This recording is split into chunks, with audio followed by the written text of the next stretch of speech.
Let's get it, y'all. Let's get it. We back.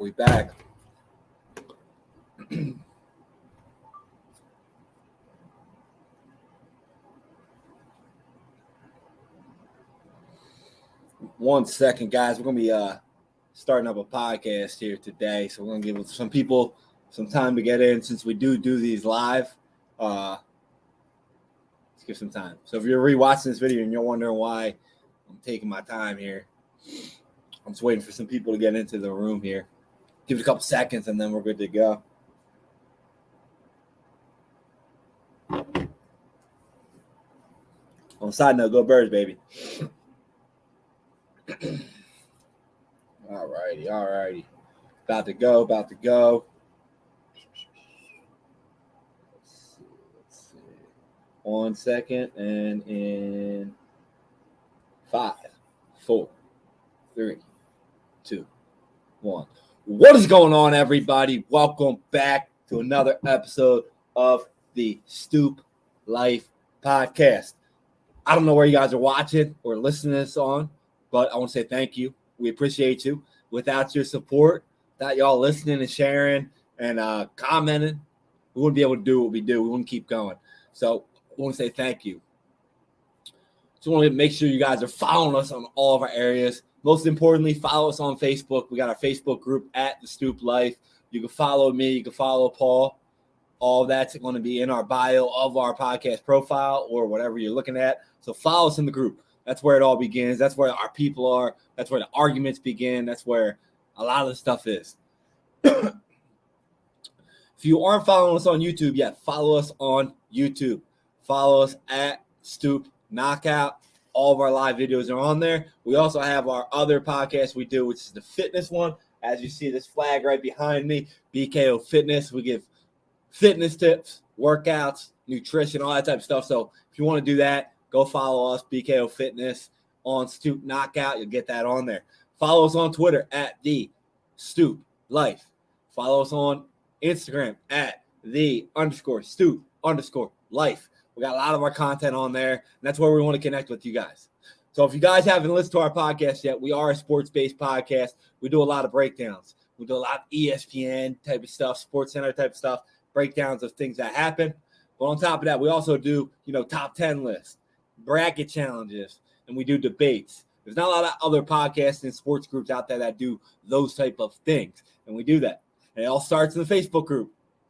We do debates. Recently, we had a debate that was in WWE. We do that. We do NBA debates. We do football debates. We do all types of debates. We love it. We let people come in here, show what they got, and just have fun. It's a platform for you to enjoy it, to talk your shit, and not start any fights physically, just with your mouth on the podcast. We also have a platform for you if you're, an athlete and you have a story that you want to share. We have that as well. Come on here, share your story, inspire others. That's what we want to do. Or if you just want to come on here and talk football, talk basketball, whatever sport we're doing, you're more than welcome to come on here. But anyway, guys, today's podcast, we're going to be hopping back into the NBA. We got a lot of stuff going on in the NBA. Trade deadline was Thursday. LeBron James broke the record on Tuesday. We got a lot to talk about. Starters, LeBron James, record breaker. I want you all to understand how amazing that is. Whether you think he's the greatest of all time or not, doesn't matter. He broke a record that was standing for quite some time now. And he's gonna surpass that by a lot. He broke Kareem's record of 38,387 points. He broke that. I don't know what he's going to end up at, but it's an amazing feat that he did it. He did it on Tuesday night. He broke it with 38 points. He's 2 above it. And like I just said, appreciate the greatness. I want to make a point of why you don't have to equate the scoring record necessarily to being the GOAT. Now, in hockey, you got Wayne Gretzky, by far the greatest player ever. We got Alex Ovechkin right now. He's in the NHL. He's probably going to break the all-time goals record in the NHL within the next year, 2, 3 years, depending on what he does, doesn't get hurt. He's going to break the goal record. He's going to beat Gretzky at it. Nobody's sitting here saying, hey, he's better than Gretzky. He has a single record. So it's not going to be said that Ovechkin is better than Gretzky. So let that be known about all of you LeBron haters and all that. Just because he has a certain record doesn't mean he's the greatest. You got to look at his body of work. Now, that's going to be an argument that people are going to be talking about for time to come, but I don't want to hear any of it. I don't know who's the greatest basketball player ever. We all got different points on it. We all come from different eras. I don't know. But all I know is the fact that LeBron James is greatness, and we're witnessing it, and over half the people are just kind of throwing it away. Do you all remember when Barry Bonds was going to break the home run record, how awesome that was for baseball, for sports? I feel like that's not like what it is for LeBron. I get it. Sometimes he brings it on himself sometimes, but with that being said, still, guys, he just broke a great record and let it be stand. On top of that, guys, he did it by shooting 50% field goal range. He's number 2 field goals attempted and field goals made in the history of the NBA, which is crazy. Like, we're getting to witness a guy who has longevity, is able to, play this long at this high of an ability. It's unbelievable. I know I got a lot of people that listen to the podcast that are in the group that are probably around LeBron's age, maybe a little younger, maybe a little older. You go play at LA Fitness and let me know how you feel. I get this guy got a lot of money and he's able to spend it on his body. Sometimes, old man wins. Like, it just happens. He's number 3 in 3 points made, number 4 in 3 points attempted at 34.6%. Pretty damn good.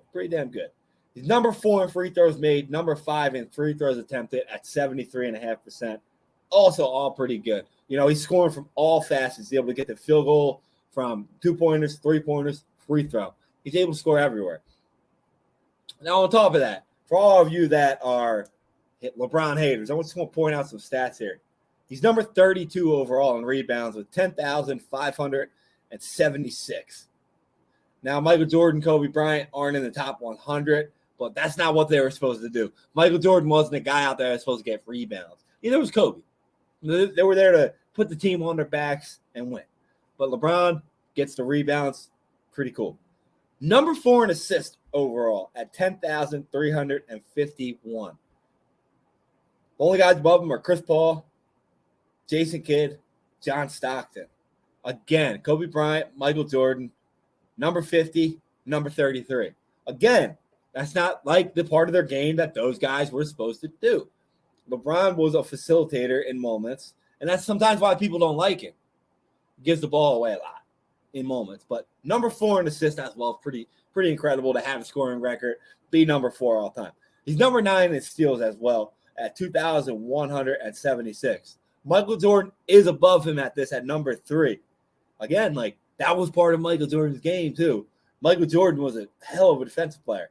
Very underrated aspect of Michael Jordan's game. LeBron, number 91 in blocks at 1,065. You would think he would have more there, though, considering the fact that one of his most famous plays ever was a block. So, he's still up there. He's also number 1 in turnovers with 4,922. Now, I want to point this out. Kobe Bryant's number 5 at that. Michael Jordan's number 31. It's down low. But I guess when you play that many years, you're going to be up there. So if you want to use turnovers as an argument, go look at the other players that are in it. Karl Malone's in there. Tim Duncan's in there. Stockton's in there. It's just part of the game. Now, LeBron James, phenomenal. We could sit here and talk about all these stats that why he's the greatest, why he's not, whatever. It doesn't matter. Just appreciate the greatness. Now, since he broke the record, how many players in the NBA are actually capable of maybe breaking it? You got guys right now that are there. Durant's number 1, Harden's number 2.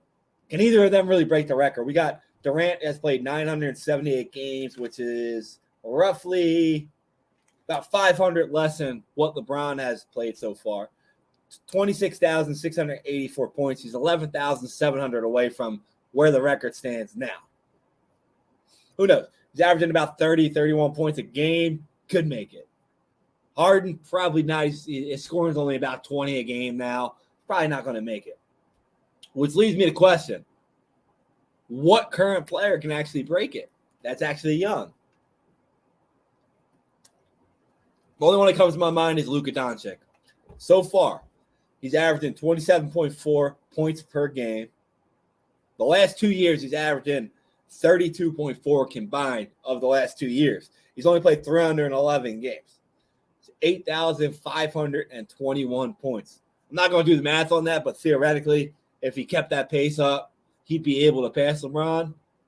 But he's on record for saying that he's probably not going to play for 20 years. So, I don't know. He's the only player that could possibly break it, but we'll see. Probably not. So that record that LeBron has, pretty phenomenal. Now let's talk about the trade deadline. We got a lot of trades here. It started off with Kyrie getting traded to Dallas. We already broke that down. We're going to see how that works out with Kyrie and Luka going forward. I don't know. I'll tell you one thing. Team buckets right there. I'll tell you what. Team buckets right there. Now, going into the trade deadline, a lot of people were saying, it's going to be very quiet. You know, they got the agreements coming up, so a lot of the teams don't know if they're actually going to make trades or not, this or that. It went the opposite of quiet. It was buzzing all damn day. You couldn't keep up with the trades that were happening. It was like every 5 minutes there was a new trade. Whether it was a big trade or a medium trade that would help a team, it was coming in every 5 minutes, man. The big one of the day. Kevin Durant to the Phoenix Suns. There's a lot of viewpoints on that, what people think. The overall trade is this. The Brooklyn Nets receive Mikal Bridges, Jack Crowder, Cam Johnson. They got a 2023 first-round pick, a 2025 first-round pick, a 2027 first-round pick, 2028 first-round swap, a 2029 first-round pick unprotected. They got a lot back, a lot of assets there. Kevin Durant and TJ Warren went to Phoenix. Now, I want to point something out here about the Nets. If they would have traded Kyrie Irving and KD earlier in the offseason when they didn't try and make it work, they would have got probably double what they got. They would have got a king's ransom for what they got. But the fact that both these players are going out west, the teams in the East were licking their chops saying, oh, yeah, all right, Brooklyn's probably out of the picture.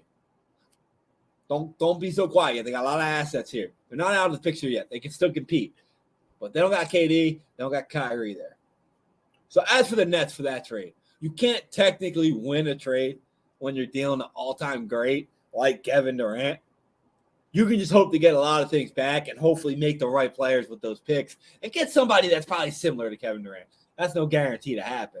But, hey, they got a lot of picks back, 4 first-round picks total. Possibly. They possibly could. Not bad. Not bad. I mean, given the fact that they just spontaneously combust it, I think the Nets came out pretty decent with what they did. They got rid of the 2 problems. Now they're stuck with Ben Simmons. Good luck with that one, but we'll see. We'll see. I think they're gone. Now, as for the Suns, I've been seeing people saying it's a bad trade. It's not going to work. I got a question. How do you come up with that conclusion? Why? Because they lost Mikal Bridges, Cam Johnson, and Crowder. First off, Crowder wasn't playing.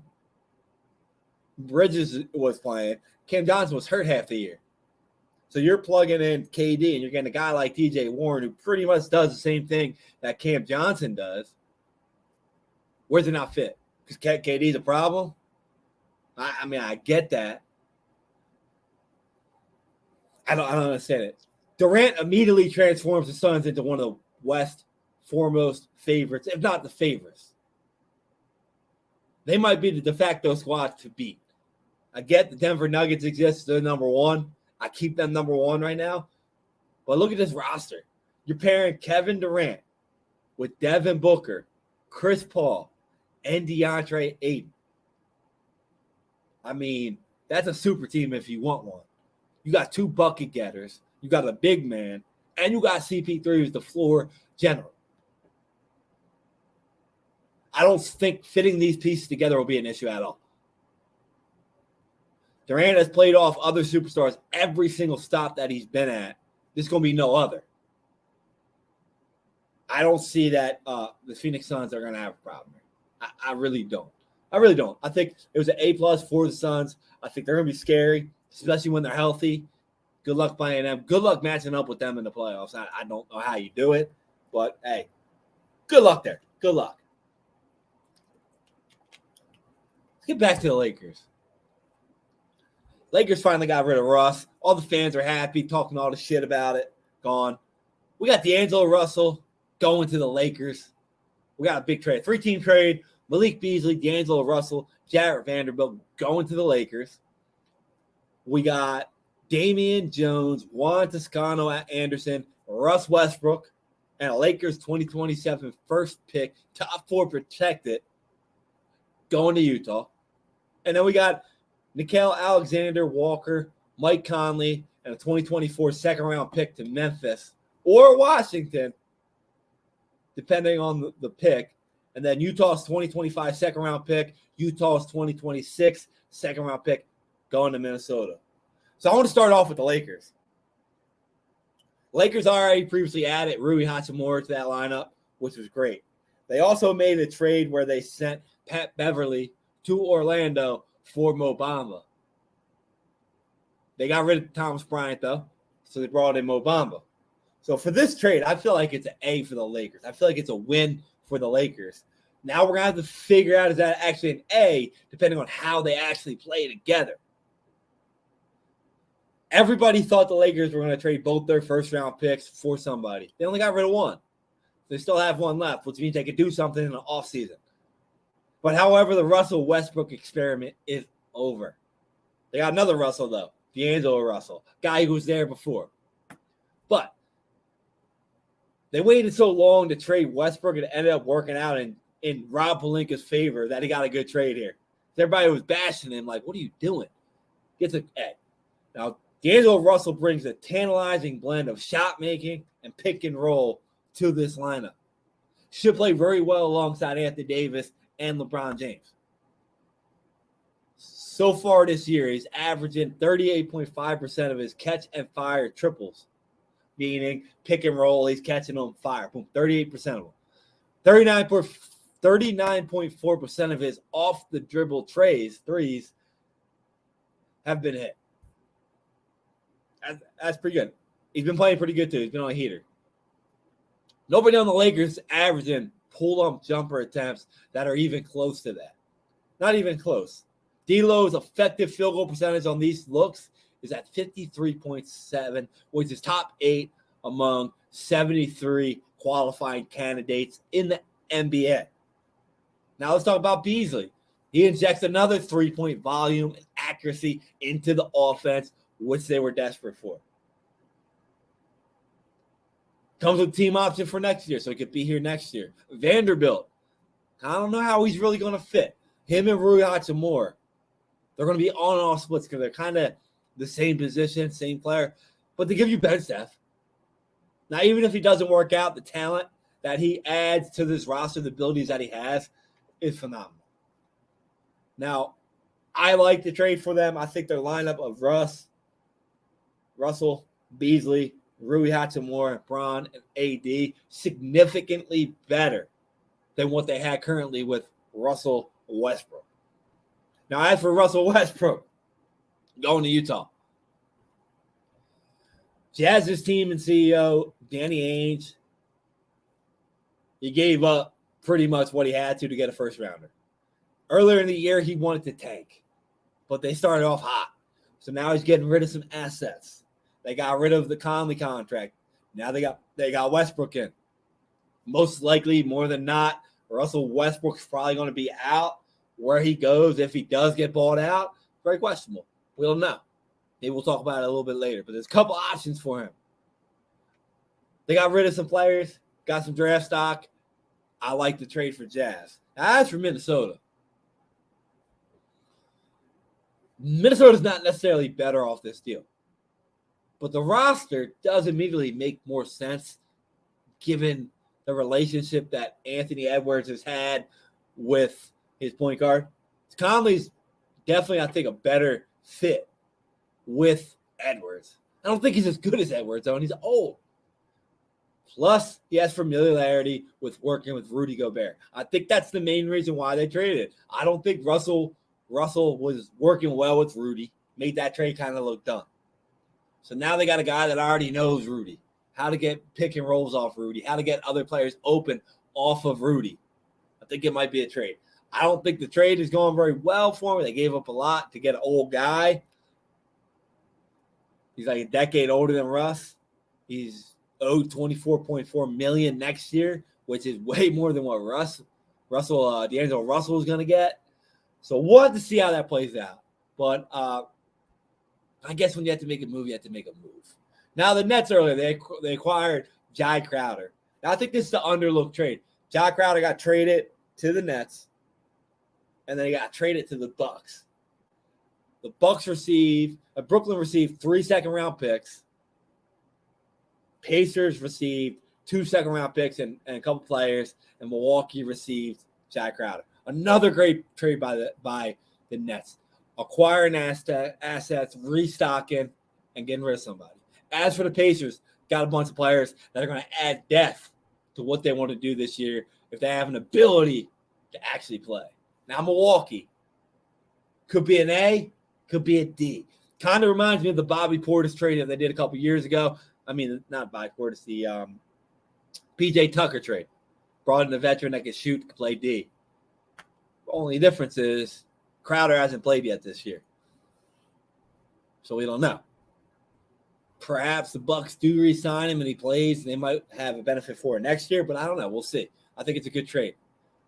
We got a couple other trades here, little trades here. We got James Wiseman, went to Detroit, and Atlanta received Sadiq Bey. Gary Payton back to Golden State. Golden State did a good job at this trade deadline of acquiring pieces that helped them get there last year. They didn't go out there and try and make a splash, but they went and got pieces that are going to make them be familiar with where they were last year. So I think Golden State did a great trade deadline there. Toronto. I need to talk about Toronto real quick. Everybody thought Toronto was going to sell. They had all their guys on the trade deadline. They had Siakam, Van Fleet, Trent, and OG, all on trade deadline. What'd they do, though? They kept them all. They traded for Jacob Poeltl from San Antonio, though. They traded a Ken Burch, a 2024 first-round pick, 2023 second, and 2025 second for Poeltl, a center from the Spurs. I think what Toronto did is they saw what they could get back for their guys, and then they realized, hey, it's not enough, and KD and the Nets are probably done. We might have a shot here. We might have a shot to move up here now. They got a very good roster. So I think we could see. We're either going to see Toronto re-sign Poeltl next year because he's a free agent, or trade everybody. So I don't know where to look at Toronto, but I think they could be a sleeper team this year in the East, competitive. As for the Clippers traded away both of their point guards. They got Bones Highland in pair from Denver. I like him a lot. They got Eric Gordon as well and Bones Highland, but they got rid of their picks. They also got Mason Plumlee. Got rid of Reggie Jackson, got Mason Plumlee. I like it. They added that. They added a big guy that can actually score, that can play, that can ball. They added Eric Gordon, a bigger guard that can presence, but they don't have a floor generator. I'm thinking they're putting all their chips on getting Russ. But as for the Clippers, very questionable moves. Very questionable moves for the Clippers. But I think they did get better. We'll see. We'll see. I know Reggie Jackson's on the market to get bought out. Maybe he comes back. We got a couple guys like that. Russ probably get bought out. Jackson getting bought out. John Wall getting bought out. There's a couple other guys. Pat Beverly getting bought out. I don't think I ever seen this many trades at a trade deadline that players were trading to get bought out. It's crazy. I mean, I guess the NBA is trying to free up cap space. I don't know. We'll see. I don't know. We'll see what happens with that. I think it's something to look forward to here. There's a lot of other trades here we can talk about. Josh Hart to New York. New York was trying to make a play for Levine. They didn't make it happen, but they ended up getting Josh Hart in exchange for Cam Reddish, Ryan Ardiaxino, and Svi Milojic, I don't know how to say his name, and a 2023 lottery-protected first-round pick for Josh Hart. Hart arms them with a lot of what they need. Power in the perimeter, defense, someone who can span 1 through 4, rebounding at the wings, an efficient rim presence, and head of steam when attacking. Type player Thibodeau wants. Pairing in with Quentin Grimes, Manuel Quickley, Mitchell Robinson. Good luck guarding the guards. I think it's a massive improvement for the Knicks. However, I don't think anything is going to happen. Which brings me to the Blazers. Portland wasn't going to finance Josh Hart next year, his next contract.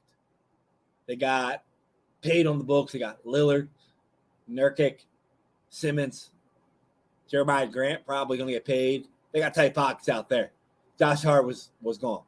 But Josh Hart, they got rid of that, got picks, got some money, and they also made another trade where they got a 3-team trade. They got Matisse Thybulle. They had somebody who could play defense. One thing Portland couldn't do. Now I'm from Philly. I hate to see Matisse go, but Philly got an exchange for Matisse, got Jalen McDaniels, New York's 2024 second-round pick, Portland's 2029 second-round pick. We gave up our 2023 pick. I think it's a great trade for the Sixers. We all wanted to see a big splash for the Sixers, but we got rid of Matisse. I think it's great. We may have given up the most valuable pick in the 3-team trade, but it was worth it. This is what we needed. We needed a guard who's big, can play multiple positions, can shoot, and play defense. He's not as good at defense as Matisse, but he can score. He's a great filler player. He's a big rim protector. He's a 33% three-point clip shooter, which obviously, going off the pick and rolls with James Harden and Embiid, that's what we need. Way bigger than Thybulle. When we're going up against Boston, we need big guys. So his 6'9" frame is going to be good. We got Melton, smaller frame, plays the same. We got this guy, bigger frame, can play the same. As for that trade, though, I liked it. Philly, I think we move up a lot. We got other couple trades here. A couple centers getting traded, a couple power forwards getting traded. But overall, I think that's the gist of the most important parts of the trade deadline. I'm sure I missed something, but I don't want to sit here and talk for 2 hours about the trade deadline when in reality, those are the big trades. We're going to see how they play out. I feel like after All-Star break, it's going to be like a second whole new season. And we're going to see who wins. We're going to see how these Kyrie to Dallas pans out. KD and Phoenix pans out. How does the LA experiment part 2 work out? What happens with the Knicks? What happens with the Clippers? Where does John Wall go? I don't think anybody cares, but I think it's ironic that he talks a bunch of shit about the Rockets and then gets sent back to the Rockets for them to buy him out. Ironic. But overall, we got a lot of basketball ahead of us. We're going to dig in. We're going to hit you guys with a lot. If you guys want our bets, check them out. We got a lot of bets on our Twitter. We have a Patreon page up. Check it out. But thank you guys. If you like this episode, if you enjoyed it, if you learned something, if you think somebody else would like it, if you want to hop on, share us, tag us, reach out to us. We'd love to see you. Thank you again for listening. I'll catch y'all later.